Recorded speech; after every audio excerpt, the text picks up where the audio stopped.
From January 1, Your Excellency, we will have a different regime, thanks to your personal intervention on this matter and the wealth of experience that have been brought on board by your officials.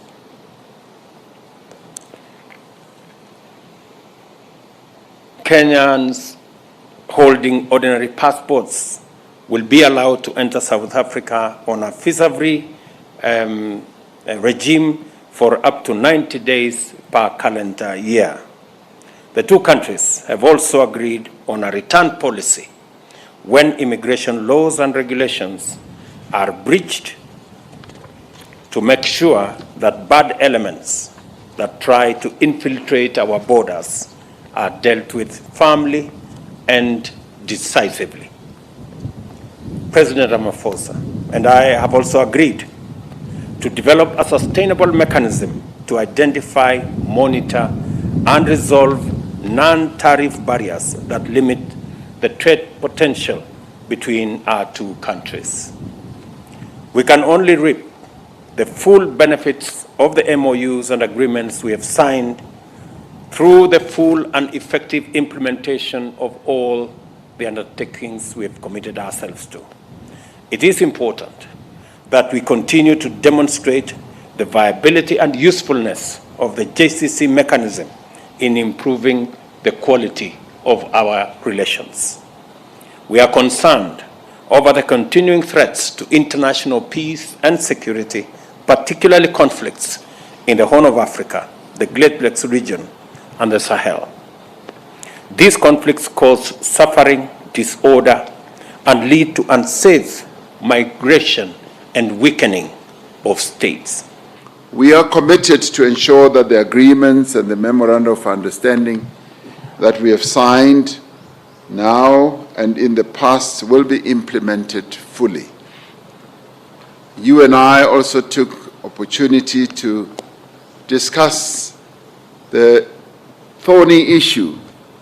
between our two countries of visas between South Africa and Kenya, with the view of allowing Kenyans to be able to visit South Africa on a free visa basis, that is without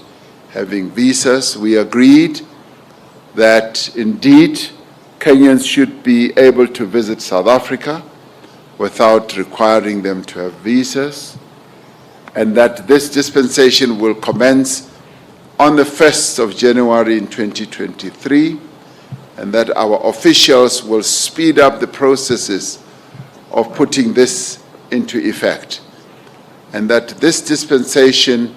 will be available to Kenyans for a 90-day period in a given year, meaning that, yes, can use the 90 days, 10 days, 20 days, or whatever, for the full year. Kenyans will have a full 90 days to be able to visit South Africa, and we will be able to review this and get reports from our ministers within a year and see how this is functioning. This will also be underpinned by other processes that we have agreed should take place, close monitoring of the implementation of this process, and also be able to have a return policy of those, as we call them, elements that would be undesirable, to be able to be returned to Kenya. And this, in many ways, just strengthens the relationship between South Africa and Kenya, but more importantly, the people-to-people contact